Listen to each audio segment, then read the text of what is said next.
Buenos días, mi nombre es Pedro Martínez Sánchez y soy alumno de la Universidad CNSI Virtual en la carrera de Ingeniería de Gestión Empresarial. En esta ocasión estamos cursando la materia de estática, que es impartida por el profesor José Gómez Aguilar. Mi tutora es la profesora Fátima Barrientos y mi número de matrícula es el 10082. En este proyecto integrador nos pide contestar una serie de preguntas. La primera de ellas es ¿cómo explicas el teorema de ejes paralelos en una situación de la vida diaria? Bueno, pues también se conoce como teorema del momento de inercia. Establece que el momento de inercia de un objeto respecto a un eje que no pasa por un centro de masa es igual al momento de inercia respecto al eje paralelo que pasa por su centro de masa, más un término adicional relacionado con la masa del objeto y la distancia entre dos ejes. Vamos a poner un ejemplo de solución y aplicación. Abrir y cerrar una puerta. Se supone que estamos empujando una puerta para abrirla. La puerta gira alrededor de las bisagras que con su eje da rotación. El centro de la masa, si quieres hacer girar alrededor de su centro de la masa, en el centro de la puerta, sería mucho más difícil porque tendrías que mantenerla flotando o rotándola uniformemente. Momento de inercia adicional. Las bisagras están a un lado de la puerta, lejos de su centro de masa. Según el teorema de ejes paralelos, el momento de inercia de la puerta respecto a las bisagras es mayor porque depende tanto del momento de inercia alrededor de su centro de la masa como de un término adicional que considera la distancia entre el eje y las bisagras y el centro de la masa. La segunda pregunta es, ¿cuál es el producto de la inercia? Y vamos a mencionar un ejemplo cotidiano.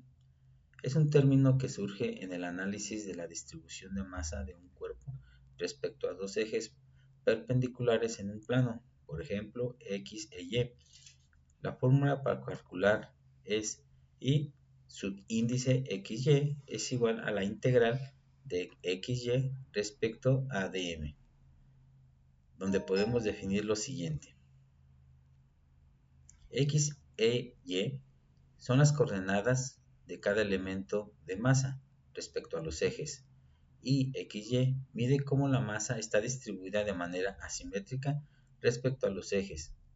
Un ejemplo claro en la vida cotidiana es una lavadora en desequilibrio estático. Pensemos en una lavadora durante el centrifugado. Si la ropa no está distribuida uniformemente dentro del tambor, el producto de inercia será distinto de cero, porque la masa está desplazada respecto a los ejes del tambor. Esto provoca que la lavadora vibre, incluso camine, porque el eje de rotación no coincide con un eje de simetría. En estos casos, las vibraciones son una manifestación directa del efecto de un producto de inercia no equilibrado. Este fenómeno muestra cómo la distribución de masa afecta el comportamiento rotacional de un objeto en movimiento. La siguiente pregunta es ¿cómo explicas la fricción dada en las vías del ferrocarril y sus consecuencias de no ser consideradas? Con el contacto entre la circunferencia de la rueda del tren y el riel metálico entre la rueda del ferrocarril y el riel es una pequeña, por lo cual el desgaste es mínimo, lo cual tiene que tener una larga vida útil. Sin embargo, cabe recalcar que de acuerdo a la propiedad de los materiales, uno debe ser más duro que el otro, con el objetivo de no generar un sobrecalentamiento por la fricción. Por otra parte, al frenar considerablemente puede generar un fuerte desgaste, ya que podría llegar a deformar las ruedas del ferrocarril.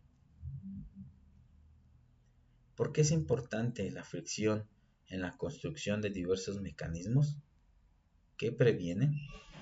La fricción desempeña un papel crucial en la construcción de mecanismos porque afecta tanto a su funcionabilidad como a su durabilidad, aunque en algunos casos se busca minimizarla. En otros es indispensable para garantizar el correcto funcionamiento y la seguridad proporciona tracción y control.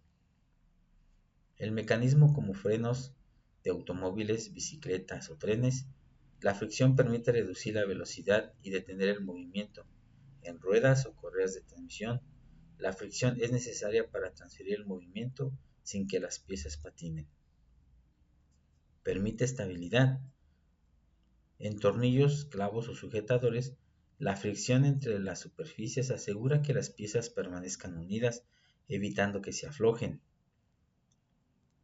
Facilita la transmisión de fuerza. En engranes, bandas, transportadoras o poleas, la fricción permite que el movimiento y la energía se transfiera eficientemente entre componentes.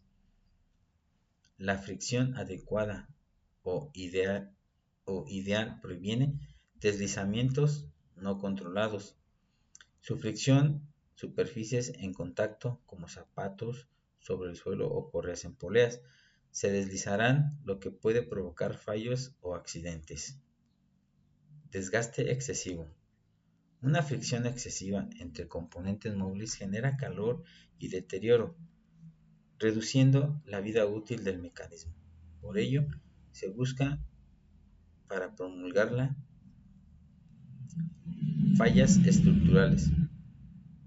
La falla de fricción adecuada en uniones como pernos o juntas pueden causar que las piezas se reparen bajo cargas elevadas, comprometiendo la seguridad de la misma. En eficiencia energética. En algunos casos, demasiada fricción aumenta el consumo de energía, por ejemplo, en motores o turbinas. Optimizar la fricción reduce pérdidas energéticas. Bueno, pues este ha sido mi exposición de la materia de proyecto integrador de la materia de estática. Muchas gracias.